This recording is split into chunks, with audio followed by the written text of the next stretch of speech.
نحمده ونصلي على رسوله الكريم اما بعد فقد قال الله تبارك وتعالى كما ورد في آخر سورة البقرة اعوذ بالله من الشيطان الرجيم بسم الله الرحمن الرحيم آمن الرسول بما انزل اليه من ربه والمؤمنون كل آمن بالله وملائكته وكتبه ورسله وقال عز وجل كما ورد في نفس السورة ولكن البر من آمن بالله واليوم الآخر والملائكة والكتاب والنبيين وقال عز وجل كما ورد في سورة الحديد آمنوا بالله ورسوله وأنفقوا مما جعلكم مستخلفين فيه وقال عز وجل كما ورد في سورة التغابن آمنوا بالله ورسوله والنور الذي أنزلنا والله بما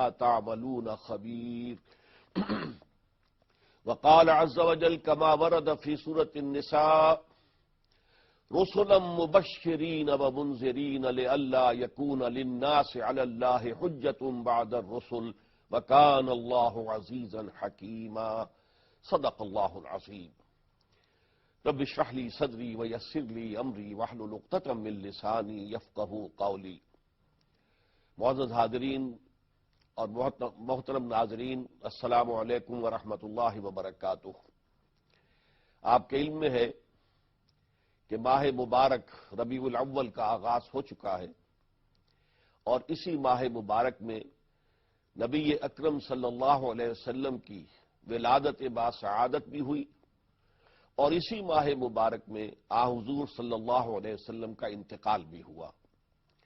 عام طور پر ان دونوں واقعات کے لیے 12 ربیع الاول کی تاریخ بیان کی جاتی ہے، لیکن بعض محققین کی رائے یہ ہے، جن میں خاص طور پر سید سلیمان سلمان منصور پوری رحمۃ اللہ علیہ کا بڑا محققانہ قول ہے کہ حضور کی تاریخ پیدائش 9 ربیع الاول ہے۔ البتہ یہ کہ یوم وفات یقیناً 12 ربیع الاول ہے، اور ہمیں بچپن میں بھی یاد پڑتا ہے کہ ہم 12 وفات کا لفظ سنا کرتے تھے، 12 وفات، اور اس موقع پر پھر غربا کو کھانا کھلانا، کچھ لوگوں کی مدد کرنا، یہ کام جو ہے عام طور پر ہمارے معاشرے میں یہ وہ چیز ہے جو میں اپنے بچپن کی بات عرض کر رہا ہوں کہ مشاہدہ تھا۔ تو اس سلسلے میں جو گفتگویں پیش نظر ہیں، اس میں آج سب سے پہلے میں یہ چاہتا ہوں کہ نبوت اور رسالت کا مقصد کیا ہے، اس پر گفتگو ہو، اور یہ بات واضح کی جائے کہ قرآن کے فلسفے میں نبوت اور رسالت پر ایمان کی کیا اہمیت ہے، کیا حیثیت ہے۔ دیکھیے، جسے ہم ایمان کہتے ہیں اسے ذرا تقسیم کیا جائے تو وہ 3 بنیادی ایمانیات پر مشتمل ہے: ایمان باللہ یا توحید، ایمان بالآخرہ یا معاد، ایمان بالنبوت و رسالت۔ اب یہ جو 3 ایمانیات ہیں، ایمانیات ثلاثہ، ان کا باہمی ربط کیا ہے؟ یہ گویا کہ اسلام کے دینی اور مذہبی فلسفے کا بہت اہم نقطہ ہے۔ دیکھیے، ایمان باللہ سے مراد کیا ہے؟ ہم یہ تسلیم کرتے ہیں کہ یہ کائنات جو تا حد نگاہ ہماری نگاہوں کے سامنے پھیلی ہوئی ہے، نہ یہ ہمیشہ سے ہے نہ ہمیشہ رہے گی۔ البتہ ایک ہستی ہے جو ہمیشہ سے ہے اور ہمیشہ رہے گی۔ وہ ہستی اس کی خالق ہے، اس نے اسے پیدا کیا ہے، اس نے تخلیق فرمایا ہے، اور یہ تخلیق بالحق ہے، با مقصد ہے، یہ بے ارادہ نہیں ہے، یہ کھوئے کھیل نہیں ہے، بلکہ بالحق۔ اور یہ تخلیق ابدی نہیں ہے، ایک وقت آئے گا کہ ختم ہو جائے گی۔ الی اجل مسمى، ایک وقت معین تک کے لیے یہ تخلیق کی بساط بچھائی گئی ہے۔ وہ اللہ اپنی ذات میں تنہا ہے، اکیلا ہے، کوئی اس کا کفو نہیں، کوئی مد مقابل نہیں، کوئی اس کا شریک نہیں، کوئی جو اس کا برابر کا شریک ہو یا اس کی الوہیت میں شامل ہو، ہرگز نہیں۔ لا مثل لہ ولا مثال لہ ولا مثیل لہ۔ اس اللہ میں تمام محاسن موجود ہیں بتمام و کمال، جنہیں ہم اسماء الحسنہ کہتے ہیں، اللہ کے اچھے نام۔ وہ سب کیا ہے؟ اللہ کی صفات ہے، اور اللہ تعالیٰ کی تمام صفات بہت اعلیٰ ہے۔ چنانچہ جب ہم ایمان مجمل دیکھتے ہیں تو اس میں الفاظ کیا ہیں؟ آمنت باللہ کما ہوا باسمائہ و صفاتہ، میں ایمان لایا اللہ پر جیسے کہ وہ اپنے اسماء اور صفات سے ظاہر ہے۔ یہ جو ہستی ہے اسے آپ اللہ کہہ لیں، اللہ رحمان کہہ لیں، جو بھی چاہے نام دے لیں۔ قرآن مجید میں سورہ بنی اسرائیل میں آخر میں فرمایا گیا قل ادعوا اللہ عبد الرحمن ایما تدعوا فلہ الاسماء الحسنی، اے نبی ان سے کہہ دیجئے چاہے اللہ کہہ کر پکار لو چاہے رحمان کہہ کر پکار لو، اس سے کوئی فرق واقع نہیں ہوتا۔ ہاں یہ جان لو کہ جس کو تم پکار رہے ہو تمام اسماء حسنی اسی کے ہیں۔ یہ جو ہستی ہے تبارک و تعالی، اس نے اس کائنات کو پیدا کیا، اور اس کائنات کی وسعتوں کا ہمیں کوئی اندازہ نہیں ہے۔ اس نے ملائکہ کو پیدا کیا، جنات کو پیدا کیا، انسانوں کو پیدا کیا، یہ گیلیکسیز جو ہے انہیں پیدا کیا، زمین کو پیدا کیا، آسمان کو پیدا کیا۔ لیکن اس تخلیق میں اس کا نقطہ عروج، کلائمیکس آف کریشن، وہ ہے انسان کی تخلیق۔ انسان کی عظمت کو ظاہر کرنے کے لیے قرآن مجید میں بیان کیا گیا ہے کہ اللہ تعالیٰ نے فرمایا خلقتہ بیدیہ، میں نے اسے اپنے دونوں ہاتھوں سے بنایا ہے۔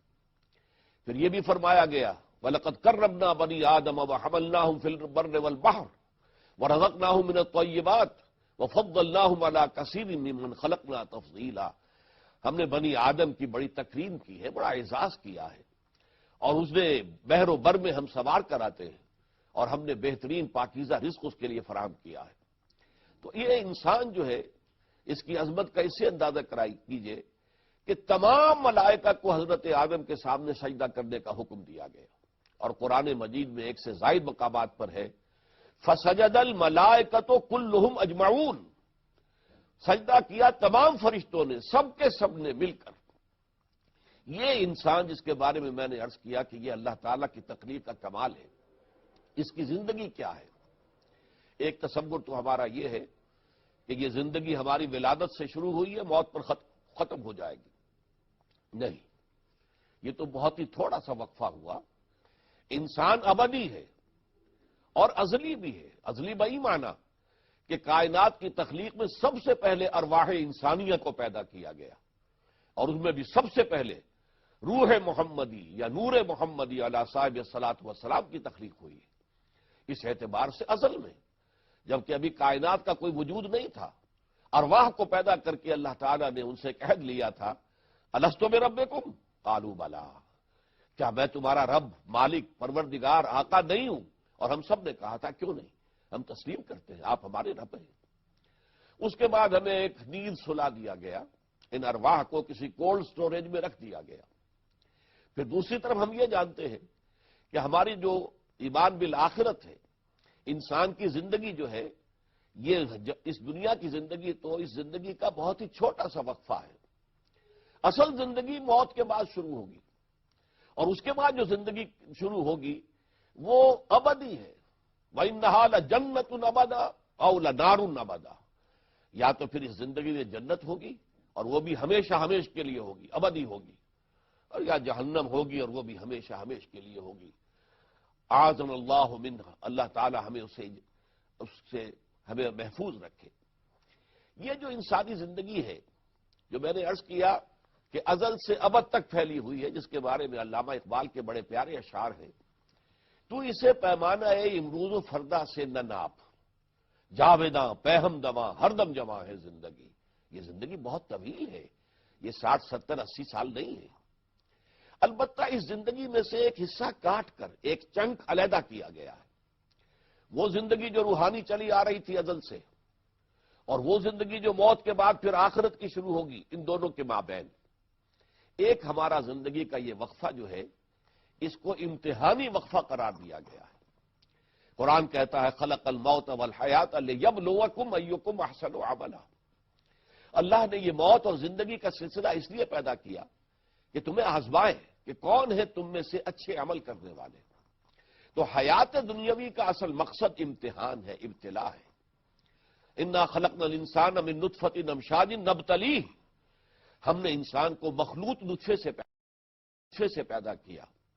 وہ مدخہ جو ہے وہ والدہ کی طرف سے آنے والا بیضہ، اور والد کی طرف سے آنے والا سپرمیٹوزوان ان دونوں کے ملنے سے بنا ہے، مخلوط نطفہ ہے، اس سے ہم نے پیدا کیا۔ کس لیے پیدا کیا؟ اس دنیا کی زندگی اس لیے عطا کی گئی تاکہ ہر شخص اپنے عمل کو سامنے لائے اور معلوم ہو جائے کون اچھے اعمال کرنے والا ہے۔ اسی کو علامہ اقبال نے بھی کہا ہے کہ اس زیاں خانے میں تیرا امتحان ہے زندگی۔ تو میں نے پہلا شعر سنایا تھا، تو اسے پیمانہ امروز و فردا سے نہ ناپ، جاویداں پہم دواں ہر دم جواں ہے زندگی۔ اس زندگی کا یہ چھوٹا سا وقفہ، اس کے بارے میں آخری شعر اس نظم کا ان کا یہ ہے، قلزم ہستی سے تو ابھرا ہے مانند حباب، اس زیاں خانے میں تیرا امتحان ہے زندگی۔ یہ میں نے آپ کے سامنے دو ایمانیات کا تذکرہ کیا، ایمان باللہ اور توحید، اور ایمان بالآخرہ یا معاد، اور اس کے ضمن میں بات سامنے آ گئی کہ یہ حیات دنیا بھی ایک امتحانی وقفہ ہے، ایک آزمائشی دور ہے۔ اب یہاں ایک سوال پیدا ہوتا ہے، امتحان لیا جاتا ہے کچھ پڑھا کر سکھا کر، یا آزمایا جاتا ہے کچھ دے کر۔ آپ اپنے کسی بچے کو 100 روپے کا نوٹ دیجئے اور پھر آپ دیکھتے ہیں کہ وہ کدھر جاتا ہے، آیا وہ کہیں مٹھائی یا کوئی اور چیز کی طرف دوڑتا ہے، یا وہ کہیں کسی کتاب فروش کے پاس پہنچتا ہے، کوئی کتابیں خریدتا ہے، کوئی رسالے خریدتا ہے، اس سے آپ کو اندازہ ہو جائے گا کہ اس کا میلان کدھر ہے۔ تو اسی طریقے سے جیسا کہ میں نے عرض کیا، امتحان یا لیا جاتا ہے کچھ پڑھا کر سکھا کر، اور یا لیا جاتا ہے کچھ دے کر۔ تو ہمیں کیا دیا ہے اللہ تعالیٰ نے اور کیا سکھایا ہے اللہ تعالیٰ نے جس کی بنیاد پر ہمارا امتحان لیا جا رہا ہے؟ یہ بہت اہم نقطہ ہے اور حکمت دین اور فلسفہ دین کا بہت غامض مقام ہے۔ دیکھیے، اللہ تعالیٰ نے سب سے پہلے ہمیں بصارت اور سماعت عطا فرمائی۔ سورہ دہر کی جو آیت میں نے ابھی کوٹ کی تھی، انا خلقنا الانسان من نطفۃ امشاج نبتلیہ، اب اس کے بعد الفاظ آتے ہیں فجعلناہ سمیعا بصیرا، ہم نے اسے اندھا بہرا بنا کر اس دنیا میں نہیں بھیجا ہے، اسے سماعت عطا فرمائی ہے، اسے بصارت عطا فرمائی ہے، اس سے آگے بڑھ کر اسے عقل عطا فرمائی ہے، غور و فکر کرنے کا اس کے اندر اس کی صلاحیت پیدا کی ہے۔ یہ عقل جو ہے انسان کے اندر، یہ ہے در حقیقت کہ جو اسے صحیح اور غلط کے درمیان امتیاز کرنے کی صلاحیت عطا کرتی ہے۔ پھر ایک اور شے دی ہے اللہ تعالیٰ نے، اور وہ یہ ہے وَنَفْسٍ وَمَا سَوَّاهَا فَأَلْهَمَهَا فُجُورَهَا تَقْوَاهَا، قسم ہے نفس انسانی کی اور جو اسے بنایا اور سنوارا اور تیار کیا اور اس کی نوک پلک سنواری، اور اس میں نیکی اور بدی کا علم، فجور اور تقوی کا علم الہامی طور پر ودیت کر دیا۔ یعنی ہم دنیا میں آئے ہیں تو جیسے ہمیں باطنی، جیسے ہمیں ظاہری بصارت اور سماعت دی گئی ہے، ایسے ہی ہمارے اندر ایک اندرونی بصیرت بھی ودیت شدہ ہے کہ ہم جانتے ہیں بائی اوور ویری نیچر کہ کیا اچھا ہے کیا برا ہے، کیا نیکی ہے کیا بدی ہے، کیا خیر ہے کیا شر ہے، کیا گڈ ہے کیا ایول ہے۔ یہ علم بھی انسان کو فطری طور پر اللہ نے عطا کیا ہے۔ اس سے آگے چلیے، اللہ تعالیٰ نے اپنی روح میں سے ہم میں پھونکا ہے۔ مسجود ملائک جو بنایا تھا حضرت آدم علیہ السلام کو، تو دو جگہ قرآن مجید میں ذکر موجود ہے کہ فرشتوں سے اللہ نے فرمایا تھا کہ میں ایک انسان پیدا کرنے والا ہوں، انی خالق بشرا من صلصال من حمأ مسنون، لیکن جب میں اس کو تیار کر لوں، بنا دوں، سنوار دوں، وَنَفَخْتُ فِيهِ مِن رُوحِي فَإِذَا سَوَّيْتُهُ وَنَفَخْتُ فِيهِ مِن رُوحِي فَقَعُوا لَهُ سَاجِدِينَ، جب میں اپنی روح میں سے اس میں پھونک دوں تو گر پڑنا اس کے سامنے سجدے میں۔ فَسَجَدَ الْمَلَائِكَةُ كُلُّهُمْ أَجْمَعُونَ، میں پہلے بھی سنا چکا ہوں، اس میں کوئی مستثنا نہیں ہے۔ حضرت جبرائیل بھی تھے اور میکائیل بھی تھے اور اسرائیل بھی تھے اور اسرافیل بھی تھے، اور سارے ملائکہ کلہم اجمعون انہوں نے حضرت آدم کو سجدہ کیا۔ تو یہ روح ربانی جو ہمارے اندر پھونکی گئی ہے، اس روح کے اندر اللہ تعالیٰ کی معرفت بھی موجود ہے، اور اللہ تعالیٰ کی محبت بھی، اگرچہ وہ یوں سمجھ لیجئے دھیمی دھیمی آنچ کے ساتھ سلگتی ہوئی آنچ کے مانند ہماری روح میں اللہ کی محبت بھی ہے۔ یہ ساری چیزیں دیکھ کر ہمیں اس امتحان گاہ میں بھیجا گیا کہ اب دیکھیں گے تم کیا کرتے ہو۔ اب اس معاملے میں سمجھ لیجئے، اس سے ایک نقطہ بہت واضح ہو جائے گا، کیونکہ یہ جو اللہ نے دیا ہے انسان کو، اس کا پھر نقطہ عروج ہوگا جس کا میں بعد میں ذکر کروں گا، وہ نبوت و رسالت ہے۔ لیکن یہ جان لیجئے کہ اگر کوئی نبی نہ آتا، کوئی رسول نہ بھیجے جاتے، تب بھی ہر انسان اکاؤنٹیبل تھا، رسپانسیبل تھا۔ ہم نے تمہیں نیکی اور بدی کا شعور عطا فرمایا تھا، تم نے بدی کو ترک کیوں نہ کیا، نیکی کو اختیار کیوں نہ کیا؟ ہم نے تمہیں عقل دی تھی، ہم نے تمہیں سماعت اور بصارت دی تھی، اور ہماری پوری کائنات، ہماری تخلیق تمہارے سامنے پھیلی ہوئی تھی، وہ آیات الہیہ تھی۔ ان فی خلق السماوات والارض واختلاف اللیل والنہار لآیات لأولی الالباب، یقیناً آسمانوں اور زمین کی تخلیق میں اور دن اور رات کے الٹ پھیر میں نشانیاں ہیں ہوش مند لوگوں کے لیے۔ تم نے کیوں نہ سوچا، کیوں نہ ہماری آیات کو دیکھ کر ہمیں پہچانا؟ لہذا نیکی اور بدی کے اعتبار سے اور ایمان باللہ توحید کے اعتبار سے ہر انسان مکلف ہے، مکلف تھا، مکلف رہے گا، رسپانسبل ہے، جواب دہ ہے، چاہے کوئی نبی نہ آتے، کوئی رسول نہ بھیجے جاتے، کوئی کتاب نازل نہ کی جاتی، لیکن مجرد ان لطائف کی بنیاد پر کہ جو انسان کو عطا کیے گئے، اسے حواس ظاہری دیے گئے، حواس باطنی دیے گئے، اندرونی بصیرت دی گئی، نیکی اور بدی کی تمیز کی صلاحیت عطا کی گئی، روح انسانی کے اندر اللہ کی معرفت ودیت کی گئی، اللہ تعالیٰ کی محبت ودیت کی گئی، اس کی بنیاد پر ہر انسان قیامت کے دن جواب دہ ہوگا۔ لیکن اب اس پر اللہ تعالیٰ کا فضل ہوا ہے۔ وہ فضل کیا ہے؟ اللہ نے انسان کے لیے اس امتحان کو آسان کر دیا ہے۔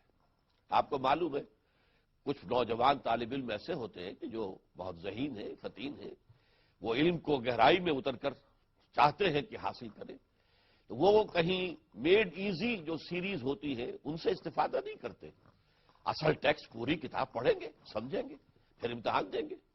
اور کچھ ایسے بھی ہوتے ہیں کمزور اور ضعیف لوگ کہ ان کے لیے میڈ ایزی سیریز ہوتی ہے کہ یہ فلاں چیز اس میں آسان کر دی گئی ہے، فلاں اس میں آسان کر دی گئی ہے۔ تو اللہ تعالیٰ نے اتنا بڑا امتحان جو انسان نے پاس کرنا ہے اس کو اس نے آسان بنایا۔ کس سے؟ اللہ نے اپنے برگزیدہ بندوں کو مبعوث کیا جو انسانیت کی معراج پر فائز تھے، جو معصوم تھے، جن سے خطا کا صدور ہو ہی نہیں سکتا تھا، جن کی سیرت و کردار بڑے اعلیٰ درجے کی، اعلیٰ پیمانے کی تھی، جن کا دامن سیرت بالکل داغدار نہیں تھا، صاف تھا، ان کو اللہ تعالیٰ نے وحی کے ذریعے سے خاص علم ہدایت بھیج دیا۔ یہ وحی کا سلسلہ ایمان بالوحی، فرشتوں کے ذریعے سے، حضرت جبرائیل علیہ السلام کے ذریعے سے وحی آتی رہی۔ اور یہ وحی اس لیے آئی کہ جو میرے بندے زیادہ سمجھدار نہیں ہیں، یہ نبی ان کے سامنے دین کی دعوت کو کھول کر بیان کرے، میری معرفت ان پر واضح کرے، میرے احکام ان تک پہنچائیں، میں جن چیزوں کو پسند کرتا ہوں اس کا علم انہیں دیں، اور جن چیزوں کو میں ناپسند کرتا ہوں اس کا علم انہیں دیں۔ پھر یہ کہ ان کی سیرت، ان کی کردار ایک کھلی کتاب کے مانند ہو، کوئی ان پر شک نہ کر سکے، کوئی یہ نہ کہہ سکے یہ دنیا کے طالب ہیں یا چودراہٹ کے حصول کے لیے انہوں نے یہ سارا ڈھونگ رچایا ہے، معاذ اللہ۔ ایسے انسان، نہایت پاکیزہ کردار اور سیرت کے انسان، ان کے پاس اللہ تعالیٰ نے وحی کے ذریعے سے جو بذریعہ فرشتہ آئی، بذریعہ جبرائیل آئی، اپنا پیغام بھیج دیا تاکہ لوگوں تک اس پیغام کو پہنچا دو۔ یہ گویا کہ اللہ تعالیٰ کی طرف سے ہدایت کا آخری مرحلہ ہے، اسی لیے اس کو رحمت کہا گیا۔ نبوت اور رسالت رحمت ہے، اس لیے کہ در حقیقت اس سے وہ عظیم امتحان جو ہے ہماری زندگی کا امتحان، اس زیاں خانے میں تیرا امتحان ہے زندگی، اس عظیم امتحان کو پاس کرنا ہمارے لیے آسان ہو گیا۔ ہم نے نبیوں کی پاک سیرتوں کو دیکھا، ہم نے ان کی شخصیتوں کا مشاہدہ کیا، ان کے پاس جو وحی آئی ہم نے وہ سنی، اس کا مطالعہ کیا، اس پر غور کیا۔ تو اس سے در حقیقت جو ہمارے دلوں کے اوپر اگر کوئی غبار آ گئے تھے جس کی وجہ سے ہم اپنے دل کے اندر، جو ہماری روح کے اندر جو مضمر حقائق ہے ان کی طرف سے ہماری توجہ ہٹ گئی تھی، ان کی طرف ہماری توجہ ہو گئی، اور اللہ تعالیٰ کا ایمان، اللہ کی صفات کمال، ان سب کے بارے میں ہمیں علم حاصل ہو گیا، ہمارے لیے اب آسان ہو گیا امتحان۔ تو یہ اللہ کی رحمت ہے، اور یہ رحمت جس پر کہ تفصیلی گفتگو انشاءاللہ بعد میں ہوگی، یہ تدریجاً ترقی کرتے ہوئے سید المرسلین، خاتم النبیین محمد صلی اللہ علیہ وسلم پر نقطۂ عروج کو پہنچ گئی۔ اسی لیے آپ کو کہا گیا وَمَا أَرْسَلْنَاكَ إِلَّا رَحْمَةً لِّلْعَالَمِينَ، اے نبی، اے محمد، ہم نے نہیں بھیجا ہے آپ کو مگر تمام کے تمام جہان جتنے بھی ہیں جہان والے ان سب کے لیے ہم نے رحمت بنا کر بھیجا ہے۔ تو یہ نبوت و رسالت جو ہے اس طور سے حضور صلی اللہ علیہ وسلم کی شخصیت کے اندر اپنے مقام عروج، نقطہ عروج، اپنے کمال کو پہنچ گئی۔ اب یہاں تھوڑا سا نقطہ جو ہے قابل غور ہے، یہ دو الفاظ کیوں آ رہے ہیں، نبوت اور رسالت؟ آخر اگر تو حقیقت ایک ہی ہے تو پھر دو اصطلاحات ضروری نہیں ہیں، اور دو اصطلاحات علیحدہ ہیں تو ان کے مفہوم میں بھی کچھ نہ کچھ فرق ہوگا، اس لیے کہ یہ بات مسلم ہے، کسی زبان کے دو الفاظ بالکل مترادف، بالکل ہم معنی نہیں ہو سکتے، ورنہ وہ الفاظ وضع ہی نہ کیے جاتے ہیں۔ ہر لفظ وضع ہوتا ہے کسی خاص معنی کے لیے، تو اگر الفاظ مختلف ہیں تو معنی مختلف ہے۔ تو نبوت اور رسالت میں کیا فرق ہے؟ یہ بھی بڑا ایک ہمارے علم کلام کا ایک بہت اہم جو ہے مسئلہ ہے، اس پر لوگوں نے اپنی اپنی صلاحیت، اپنی اپنی طبیعی رجحان کے مطابق جو ہے جو اس میں کچھ رائے دی ہیں، مختلف آراء ہیں، جن میں سے ایک چیز جو ہے وہ متفق علیہ ہے۔ نبوت عام ہے، رسالت خاص ہے۔ ہر نبی تو رسول نہیں ہو سکتا، ہر رسول لازماً نبی ہے۔ نوٹ کر لیجئے اس کو، یہ عام و خاص کی نسبتیں دین کے اور مزید اصطلاحات بھی ہیں جن میں جوڑوں کی شکل میں موجود ہیں۔ اسلام عام ہے، ایمان خاص ہے۔ ہر مومن تو لازماً مسلم ہے، ہر مسلم لازماً ایمان نہیں ہے، مومن نہیں ہے۔ سورہ حجرات میں کہا گیا ہے، آیت نمبر 14 میں، قالت الاعراب آمنا قل لم تؤمنوا ولكن قولوا اسلمنا ولما يدخل الايمان في قلوبكم۔ اے نبی، یہ بدو دعویٰ کر رہے ہیں کہ ہم ایمان لے آئے، آپ ان کو بتا دیجئے تم ہرگز ایمان نہیں لائے ہو، ہاں تم یہ کہو ہم اسلام لے آئے ہیں، اطاعت قبول کر لی ہے، اور ابھی تک ایمان تمہارے دلوں میں داخل نہیں ہوا۔ ایمان تو تب ہوگا اور مومن تم تب ہوگے جبکہ ایمان تمہارے دلوں میں راسخ ہو جائے، ایک پرسنل کنوکشن، ایک یقین کے درجے میں دل میں محکم ہو جائے گا تو مومن ہوگے۔ لہذا اسلام عام ہے، ایمان خاص ہے۔ اسی طریقے سے جہاد عام ہے، قتال خاص ہے۔ قتال تو مسلح جنگ ہوگی، تلواروں سے ہو، نیزوں سے ہو، رائفلوں سے ہو، کلاشنکوف سے ہو، بموں سے ہو، لیکن بہرحال وہ مسلح جنگ جو ہے اسے قتال کہیں گے۔ البتہ جہاد بالقلب، جہاد باللسان، حق کے لیے انسان اپنی زبان استعمال کر رہا ہے، یہ بھی جہاد ہے۔ ایک نبی یا نبی کا کوئی پیرو، وہ اگر اللہ کے دین کی دعوت کو عام کر رہا ہے، اللہ نے جو نطق اور گویائی اسے عطا کی ہے، اس کے ذریعے سے لوگوں کو اللہ کی طرف بلا رہا ہے، اس میں اپنا وقت لگا رہا ہے، اپنی صلاحیت صرف کر رہا ہے، اللہ نے جو بھی قوت اسے عطا کی ہے اسے صرف کر رہا ہے، تو وہ بھی مجاہد ہے۔ تو جہاد عام ہے، جہاد باللسان بھی ہوگا۔ آج کے دور میں بہت بڑا جہاد بالقلم ہے۔ ایسی کتابیں لکھی جائیں، ایسے اخبارات و رسائل ہوں کہ جن سے لوگ اللہ کی طرف جو ہے راغب ہو جائیں، یہ سارا کام جو ہوگا، اور علمی سطح پر جو بھی غلط نظریات ہیں ان کا ابطال کیا جائے، ان کی نفی کے لیے دلائل دیے جائیں، شرک کے لیے یا الحاد کے لیے دلائل دے کر جو ہے لوگوں کو توحید اور ایمان کی طرف دعوت دی جائے، یہ جہاد بالقلم ہے۔ تو جہاد تو یوں سمجھیے کہ حضور صلی اللہ علیہ وسلم کی حیات طیبہ میں پہلے دن سے جب آپ پر وحی کا آغاز ہوا ہے، جب آپ کی نبوت ظاہر ہوئی ہے، یا نوٹ کیجئے میں کہہ رہا ہوں جب نبوت ظاہر ہوئی ہے، نبوت شروع ہوئی نہیں کہہ سکتے ہم، اس لیے کہ نبی پیدائشی طور پر نبی ہوتا ہے، بلکہ نبی عالم ارواح میں بھی نبی تھا۔ چنانچہ حضور نے اپنے بارے میں فرمایا، جب آپ سے پوچھا گیا متی وجبت لک النبوۃ یا رسول اللہ، اے اللہ کے رسول صلی اللہ علیہ وسلم آپ کو نبوت کب ملی؟ آپ نے فرمایا والآدم بین الماء والطین، ابھی آدم جو ہے اس کا گارا ہی گھولا جا رہا تھا اس کی تخلیق کے لیے، یعنی جسمانی تخلیق، مادی تخلیق کا آغاز ابھی نہیں ہوا تھا، یا ہوا تھا تو ابھی وہ ایک درمیانی مرحلے میں تھا، لیکن عالم ارواح میں بھی میں اللہ کا نبی تھا۔ تو نبوت کا ظہور کہتے ہیں، جب پہلی وحی آئی تو وہ نبوت کا ظہور ہوا۔ اس اعتبار سے آپ نے اپنے اول یوم ظہور نبوت سے لے کر 15 برس تک جو کام کیا ہے، دعوت، تبلیغ، لوگوں کی اصلاح، لوگوں کی تربیت، لوگوں کو منظم کرنا، ایک طاقت بنانا تاکہ باطل کے ساتھ پنجہ آزمائی کی جا سکے، باطل کو جڑ سے اکھیڑنے کے لیے جہاد اور قتال کا مرحلہ بھی آ سکے، تو یہ ہے جہاد اور قتال میں فرق۔ نبوت اور رسالت کا فرق بھی یہ ہے کہ نبوت عام ہے، اور رسالت خاص ہے۔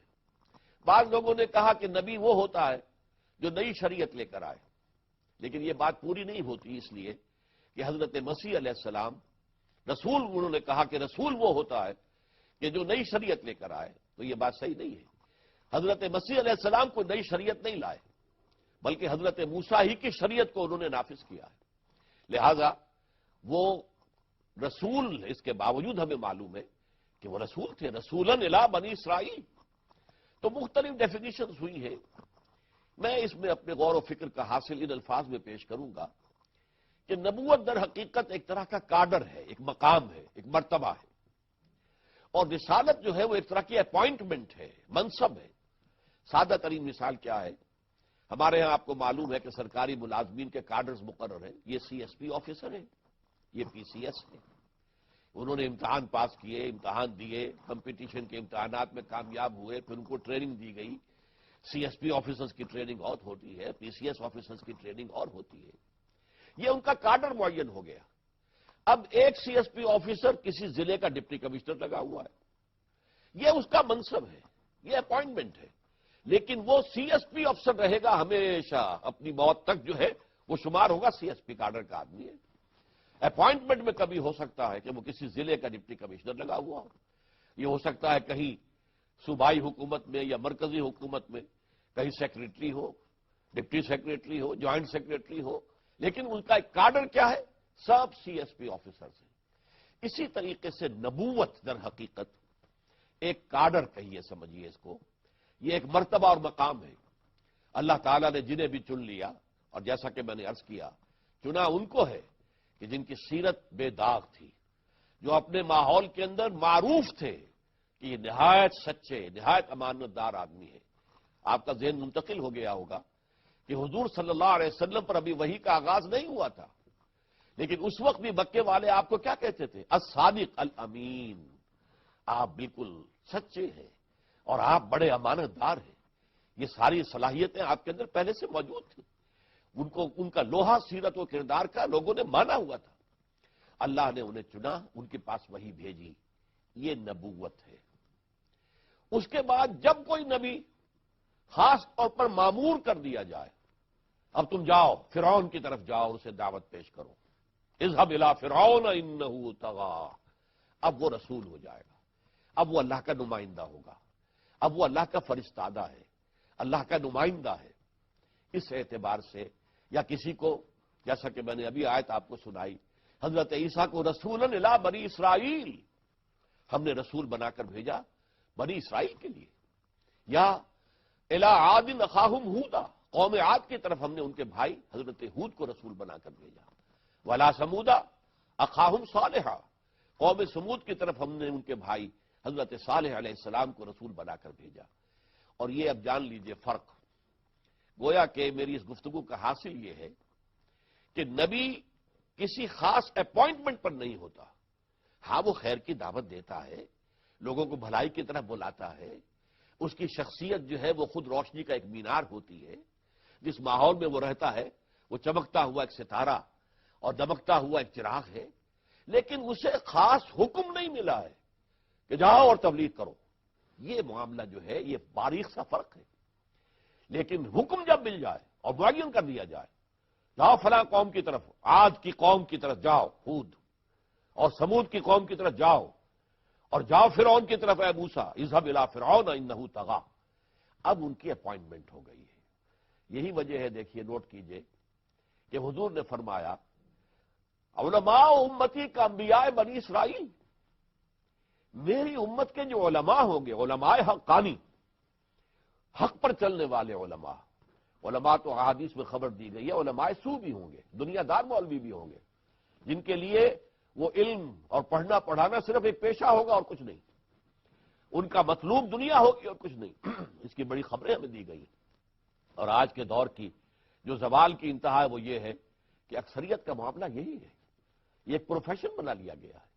لیکن جو عالم حقانی ہو، جو عالم ربانی ہو، جو واقعتاً مخلص ہو، اللہ کا مخلص بندہ ہو، جو لوگوں کو سکھا رہا ہے، اس پر خود عمل پیرا ہو، وہ گویا کہ انبیاء بنی اسرائیل کے درجے میں ہے، وہ گویا کہ جو نبوت کا رتبہ تھا جو حضرت موسیٰ علیہ السلام کی امت میں، حضرت موسیٰ علیہ السلام رسول تھے، لیکن آپ کے بعد سے لے کر حضرت عیسیٰ علیہ السلام تک بے شمار نبی آئے ہیں، لیکن وہ نبی تھے صرف۔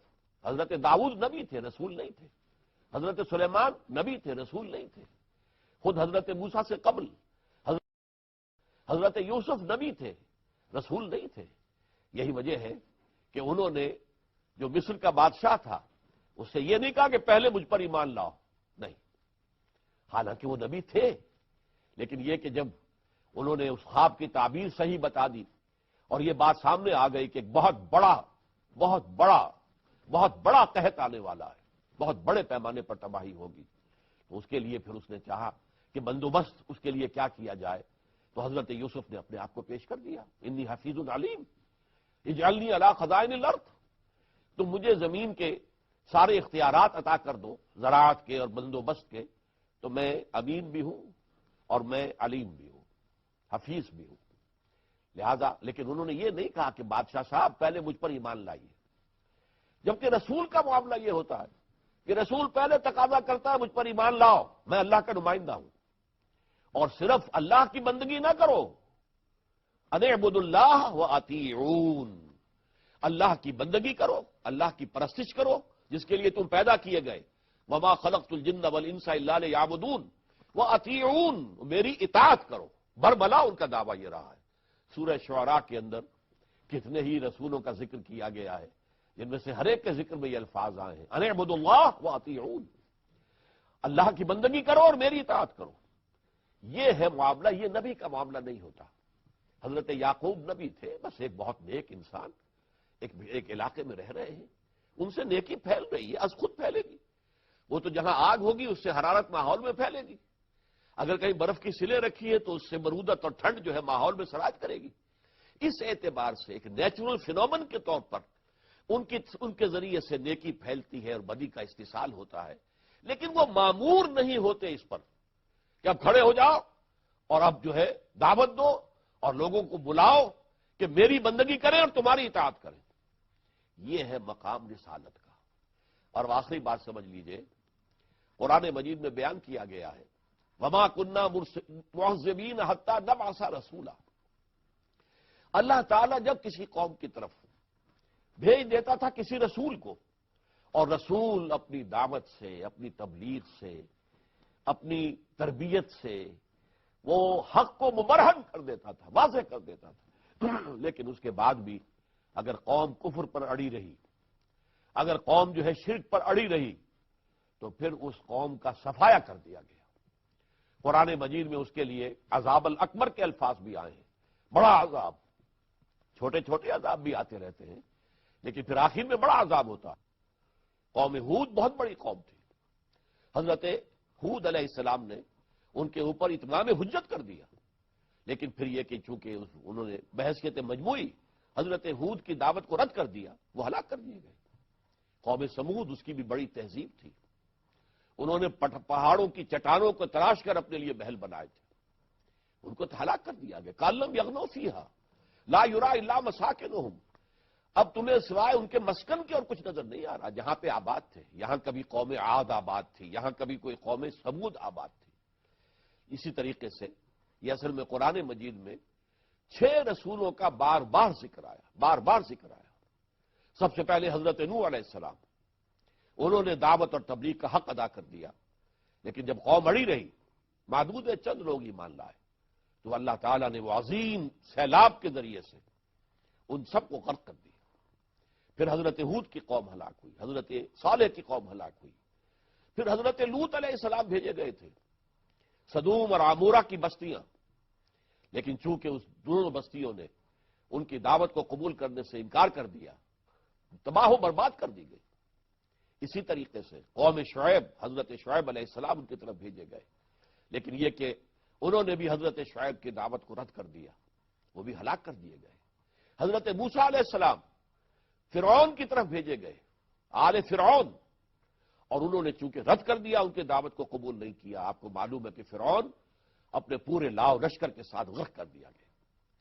یہ معاملہ نبیوں کا نہیں ہے، نبی دعوت دیتے ہیں، ان سے خیر پھیلتا ہے، بھلائی ان سے یقیناً معاشرے کے اندر، جیسے ہمارے ہاں یوں سمجھیے اور سادہ بات ہو جائے گی، جیسے ہماری تاریخ میں اولیاء اللہ جو ہے ان کے ذریعے سے کتنا خیر پھیلا ہے، صوفیاء کرام کے ذریعے سے، علماء حقانی کے ذریعے سے۔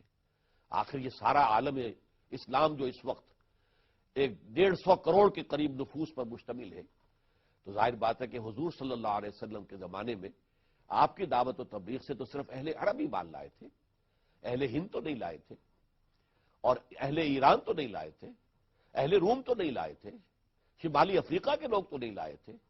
یہ ساری دعوت و تبلیغ صحابہ نے کی، اولیاء اللہ نے کی، صوفیاء کرام نے کی، علماء کرام نے کی، تبلیغ کی، لیکن وہ رسول نہیں تھے۔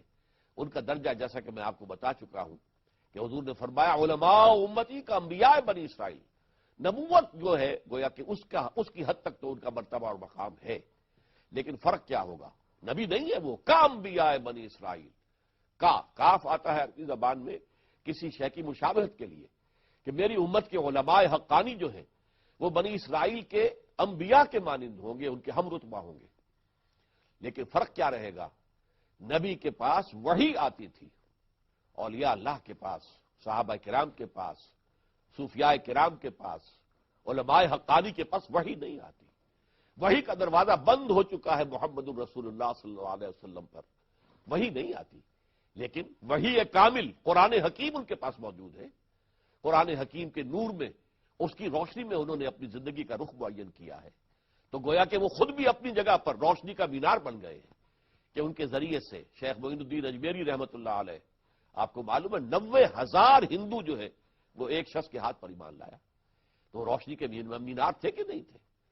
ہمارے پاکستان میں بابا فرید گنج شکر رحمۃ اللہ علیہ، ان کے ذریعے سے جنوبی پنجاب کے تمام قبیلے، وٹو قبیلہ بہت مشہور، سیال قبیلہ بہت مشہور، بہت بڑا، یہ دونوں بڑے قبیلے ان کے ہاتھ پر ایمان لائے، لیکن وہ نبی نہیں تھے۔ نبوت کا دروازہ محمد الرسول اللہ صلی اللہ علیہ وسلم پر ختم ہو کر بند ہو گیا۔ لیکن یہ ہے کہ جیسا کہ میں نے عرض کیا، جب رسول آتے تھے اور قوم ان کی بات کو ماننے سے انکار کر دیتی تھی بحیثیت مجموعی، سوائے معدود چند لوگ کے، تو اس قوم کو ہلاک کر دیا جاتا۔ نبی کا معاملہ یہ نہیں ہے۔ جیسے کہ میں نے ایک فرق یہ بتایا کہ نبی مطالبہ نہیں کرتا کہ پہلے مجھ پر ایمان لاؤ اور مجھ پر میری اطاعت جو ہے اس کو تسلیم کرو۔ رسول اس کا دعویٰ کرتا ہے۔ اس لیے میں نے آپ کو آیات جو قرآن مجید کی سنائی، سورہ حدید کی بھی اور سورہ تحریم کی بھی، آمنوا باللہ ورسولہ وانفقوا مما جعلکم مستخلفین فیہ، ایمان لاؤ اللہ پر بھی اور اس کے رسول پر بھی، اور خرچ کر دو جو کچھ کہ اللہ نے تمہیں عطا کیا ہے، جس میں تمہیں اختیار دیا ہے اللہ کی راہ میں۔ اور اسی طریقے سے سورہ تغابن میں فرمایا آمنوا باللہ ورسولہ والنور الذی انزلنا واللہ بما تعملون خبیر، ایمان لاؤ اللہ پر اور اس کے رسول پر صلی اللہ علیہ وسلم، اور اس نور پر جو ہم نے نازل کیا یعنی قرآن حکیم، اور جو کچھ تم کر رہے ہو اللہ اسے دیکھ رہا ہے۔ تو یہ جو رسالت کا منصب ہے، اس کے لیے اصطلاح ہے ہمارے دین میں اتمام حجت، کسی قوم پر آخری حجت قائم کر دی جائے، جس کے لیے میں نے آپ کو آیت سورہ نساء کی سنائی ہے۔ وہاں بہت سے نبیوں کا بڑا عمدہ گلدستہ ہے، انبیاء کرام کے اسماء گرامی کا، یہ 6 پارے کے آخر شروع میں آپ کو ملے گا۔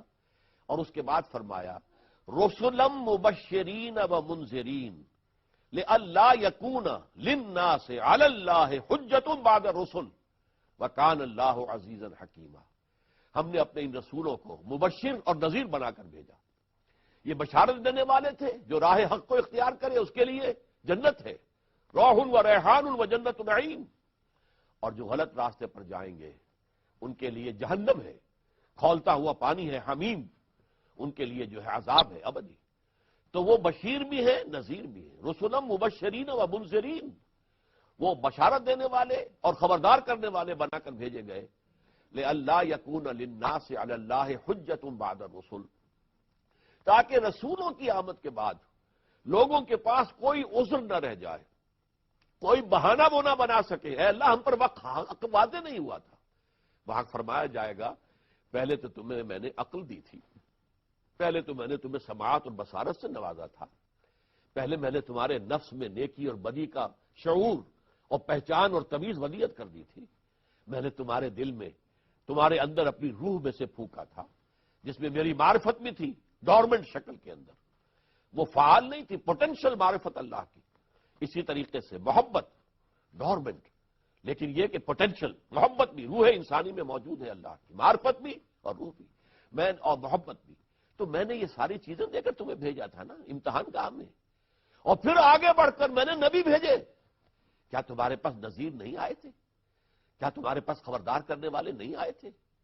کیا تمہیں لوگوں نے میرا پیغام نہیں پہنچایا تھا؟ رسلا مبشرین و منذرین لئلا یکون للناس علی اللہ حجۃ بعد الرسل، کہ نہ رہ جائے انسانوں کے پاس کوئی عذر، کوئی بہانہ یہ پیش کرنے کے لیے اللہ تعالیٰ کے محاسبے کے مقابلے میں کہ اللہ ہمیں تو معلوم نہیں تھا، ہمیں تو بتایا نہیں گیا. فرمایا جائے گا ان کے زمانے کے نبی رسول کھڑے ہو کر کہیں گے اے اللہ تیرا جو پیغام ہم تک آیا تھا بدریہ وہی، وہ ہم نے ان تک پہنچا دیا تھا اور اس پر عمل کر کے بھی دکھا دیا تھا کہ یہ کوئی ایسا پیغام نہیں ہے جو ناقابل عمل ہو، یہ بالکل عملی پروگرام ہے. دیکھو میں انسان ہوں، میرے بیوی بچے ہیں، میں کھانا کھاتا ہوں، میں بازاروں میں پھرتا ہوں، اپنی ضروریات پوری کرتا ہوں، بشر ہوں، لیکن میرے پاس وہی آئی ہے. قل انما انا بشر مثلکم یوحی الی انما الہکم الہ واحد. میں بھی انسان ہوں، جیسے تم ماں باپ سے پیدا ہوئے، میری بھی ایک والدہ تھی، میرے بھی ایک والد تھے. میں انسان ہوں اور میرے اندر وہ ساری ضرورتیں ہیں، ساری حوائج اور احتیاجات. میرا بھی پیٹ کھانے کو مانگتا ہے، میرے اندر بھی اللہ تعالیٰ نے انسانی داعیات رکھے ہوئے ہیں. اور جیسا کہ میں نے عرض کیا نبوت اور رسالت کے بعد جو فرق ہے وہ تو بیان کر چکا ہوں. ایک آخری فرق اور نوٹ کر لیجئے. نبی شہید کیے جا سکتے تھے اور کیے گئے. حضرت یحییٰ قتل کیے گئے، حضرت زکریا قتل کیے گئے. رسول قتل نہیں ہو سکتا. رسول اللہ کا نمائندہ بن کر آتا ہے اور اللہ تعالیٰ کا یہ فیصلہ ہے کتب اللہ لاغلبن انا ورسلی. اللہ نے طے کر دیا ہے کہ میں اور میرے رسول غالب آ کر رہیں گے. رسول مغلوب نہیں ہو سکتا، وہ اللہ کا نمائندہ ہے. اس کائنات کی عظیم ترین جو سلطنت ہے، ریاست ہے، اس کا نمائندہ بن کر آیا ہے. جیسے آپ کو معلوم ہے کہ سفیر کا قتل کر دینا جو ہے یہ گویا کہ اعلان جنگ ہے. تو گویا کہ نبی نہیں رسول وہ اللہ کا سفیر ہے، اسے قتل نہیں کیا جا سکتا. اسی لیے قرآن مجید میں دو تین مقامات پر یہ بات آئی ہے وَلَقَدْ سَبَقَتْ كَلِمَتُنَا لِعِبَادِنَا الْمُرْسَلِينَ إِنَّهُمْ لَهُمُ الْمَنْصُورُونَ. یہ بات ہماری پہلے سے طے شدہ ہے اپنے بندوں کے لیے جنہیں ہم رسول بنا کر بھیجیں، ان کی مدد لازماً کی جائے گی اور ان کا غلبہ ہوگا. تو یہ چیز جو ہے رسول کبھی قتل نہیں ہو سکتا. اور یہیں سے آپ نقطہ سمجھ لیجئے حضرت یحییٰ اور حضرت عیسیٰ یہ ہم عصر ہیں، ایک ہی زمانے میں ہے. حضرت یحییٰ کو قتل کر دیا گیا، وہ نبی تھے، رسول نہیں تھے. البتہ حضرت عیسیٰ انہیں سولی دینے کی کوشش کی گئی، اللہ نے زندہ انہیں آسمان پر اٹھا لیا. وہ قتل نہیں ہو سکتے تھے، وہ دنیا میں دوبارہ آئیں گے. اس لیے کہ حضرت یحییٰ کا ذکر قرآن میں سورہ آل عمران میں آتا ہے تو ان کے بہت سے جو محامد ہیں، جو ان کی تعریف کے کلمات آنے کے بعد نبیم من الصالحین پر بات ختم ہو جاتی ہے. وہ نبی تھے صالحین میں سے. لیکن حضرت عیسیٰ کا جب ذکر آتا ہے تو وہاں الفاظ آتے ہیں رسولاً الی بنی اسرائیل، وہ رسول تھے بنی اسرائیل کی طرف، وہ قتل نہیں ہو سکتے تھے. یہی وجہ ہے کہ خود حضور کی یہ ہمیں حدیث ملتی ہے لَوَدِدتُّ أَنْ أُقْتَلَ فِي سَبِيلِ اللَّهِ ثُمَّ أُحْيَا ثُمَّ أُقْتَلَ ثُمَّ أُحْيَا ثُمَّ أُقْتَلَ. میری بڑی خواہش ہے میں اللہ کی راہ میں قتل ہو جاؤں، مجھے شہادت کی لذت نصیب ہو جائے اور پھر مجھے زندہ کیا جائے اور پھر ایک مرتبہ میں قتل ہو جاؤں اور پھر مجھے زندہ کیا جائے اور پھر میں قتل ہو جاؤں. بتا کس قدر شوق ہے، کتنی بڑی آرزو ہے. لیکن اللہ تعالیٰ نے آپ کی یہ آرزو پوری نہیں کی. آپ رسول ہیں، آپ قتل نہیں ہو سکتے، ہمارے قاعدے کے خلاف ہے. انہم لہم المنصورون وان جندنا لہم الغالبون. رسول جو ہے ان کی تو مدد ہو کر رہتی ہے اور ہمارا لشکر رسول اور اس کے ساتھی اہل ایمان وہ پھر غالب آتے ہیں. غلبہ ہوا ایک طرح کا. اور ایک غلبہ وہ ہے جو اللہ نے خاتم النبیین صلی اللہ علیہ وسلم، سید المرسلین صلی اللہ علیہ وسلم کو عطا فرمایا۔ عرب، جزیرہ نما عرب پر فیصلہ کن غلبہ، اذا جاء نصر اللہ والفتح ورأیت الناس يدخلون فی دین اللہ افواجا فسبح بحمد ربک واستغفر انہ کان توابا۔ یہ غلبہ پورا عرب ایمان لے آیا، ایک اسلامی ریاست قائم ہو گئی، ایک حکومت اللہ کی، حکومت الہیہ جو ہے زمین پر قائم ہو گئی۔ جو عیسائیوں کی جو دعا ہے سورہ فاتحہ کے درجے میں جو ان کے ہاں ہے، اس میں یہ الفاظ بھی آتے ہیں، بڑے پیارے الفاظ ہیں، Thy kingdom come, Thy will be done on earth as it is in heavens۔ اے رب تیری حکومت قائم ہو جائے، تیرا حکم جاری و ساری ہو جائے، اور تیری مرضی زمین پر بھی اسی طرح پوری ہونے لگے جیسے کہ آسمانوں میں پوری ہو رہی ہے۔ تو یہ کام ہوا ہے محمد الرسول اللہ صلی اللہ علیہ وسلم کے دست مبارک سے۔ اب ایک آخری نقطہ میں آپ کے سامنے رکھ رہا ہوں، تاریخ نبوت و رسالت۔ دیکھیے حضرت آدم علیہ السلام کے بارے میں کہ وہ آج سے کتنے عرصے پہلے کی شخصیت ہے، کوئی ہمارے پاس یقینی ذریعہ نہیں ہے۔ تورات کا اگر بیان مانا جائے تو وہ 6000 سال تقریباً بنتے ہیں، ویسے اندازہ جو ہے میرے نزدیک 10,000 برس کا ہوگا۔ وہ انسان جو ابتدائی انسان تھے، جو ابھی آدم نہیں بنے تھے، جن میں ابھی خلافت نہیں آتا، وہ تھے، بے شمار تھے۔ وہ تو آپ سائنس میں پڑھتے ہیں تو فلاں انسان اور فلاں انسان، لیکن ہوتے ہوتے پھر جب ہومو سیپینس وجود میں آیا اور ان میں سے حضرت آدم کو چن کر ان میں اللہ نے اپنی روح پھونک دی، تو وہ ہو گئے مسجود خلائق، خلیفۃ اللہ فی الارض، اللہ کے خلیفہ۔ اب نوٹ کیجئے، نبوت اور آدمیت ان دونوں نے بیک وقت سفر شروع کیا ہے، اس لیے کہ پہلے انسان حضرت آدم اللہ کے پہلے نبی بھی ہے۔ نبوت اور آدمیت، آدمیت حضرت آدم سے ان کی نسل، آدمیت اور نبوت کا سفر بیک وقت شروع ہوا۔ پہلے انسان حضرت آدم، پہلے نبی بھی ہے۔ اس کے بعد جیسے جیسے انسان ترقی کرتا گیا، انسان کا ذہنی ارتقاء ہوا، علمی ارتقاء ہوا، سائنٹیفک ارتقاء ہوا، سوشل ارتقاء ہوا، تو جیسے جیسے انسان ترقی کر رہا تھا اسی طرح اس ہدایت کے اندر بھی اضافہ ہوتا چلا جا رہا تھا۔ ظاہر بات ہے کوئی بچہ اگر پرائمری کا طالب علم ہے تو آپ اسے پی ایچ ڈی کی تعلیم تو نہیں دے سکتے۔ آپ پی ایچ ڈی استاد بھی اس کے لیے رکھ دیجئے تو کیا کرے گا بیچارہ، وہ پڑھائے گا تو وہی کچھ کہ جو اس بچے کی استعداد ہے۔ تو جب تک انسان ابھی عہد طفولیت میں تھے اس وقت تک نبوت تو ہے، چلی آ رہی ہے۔ حضرت آدم کے بعد 2 اور انبیاء کا ذکر ہمیں ملتا ہے، حضرت شیس بھی ہے، حضرت ادریس بھی ہے، پھر حضرت نوح علیہ السلام کا ذکر ملتا ہے، اور حضرت نوح علیہ السلام پہلے رسول ہیں۔ آدم رسول نہیں تھے، صرف نبی تھے۔ حضرت شیس اور حضرت ادریس بھی نبی تھے، رسول نہیں تھے، پہلے رسول حضرت نوح علیہ السلام۔ اس میں ترقی ہوتی رہی، جیسے کہہ دیا گیا تھا حضرت آدم کو کہ اب تم جنت سے نکلو، زمین میں جا کر چارج سنبھالو، تمہیں ہم نے خلافت عرضی کے لیے پیدا کیا تھا۔ تو اسی وقت ایک چارٹر دے دیا گیا، فَإِمَّا يَأْتِيَنَّكُم مِّنِّي هُدًى فَمَن تَبِعَ هُدَايَ فَلَا خَوْفٌ عَلَيْهِمْ وَلَا هُمْ يَحْزَنُونَ۔ تو اب جب تمہارے پاس میری طرف سے ہدایت آئے، وہی آئے، تو جو کوئی اس ہدایت کی پیروی کرے گا تو اس کے لیے نہ کوئی خوف ہوگا نہ حزن۔ وَالَّذِينَ كَفَرُوا وَكَذَّبُوا بِآيَاتِنَا أُولَٰئِكَ أَصْحَابُ النَّارِ هُمْ فِيهَا خَالِدُونَ۔ اور وہ لوگ جو ہماری آیات کا انکار کریں گے اور کفر کریں گے تو وہ لوگ ہوں گے جہنمی، جس میں وہ ہمیشہ ہمیشہ رہیں گے۔ تو یہ نبوت اور آدمیت کا سفر چل رہا ہے۔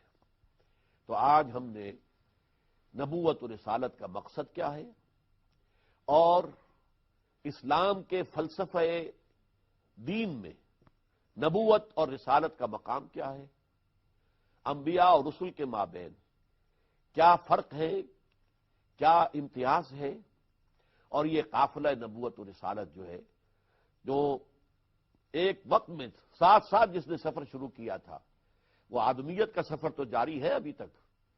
آج 6 بلین لوگ ہیں اس دنیا کے اندر، اور آگے اگر فرض کیجئے ابھی اور 100 برس ہو اس دنیا کی زندگی کے تو یہ تعداد اور بڑھے گی۔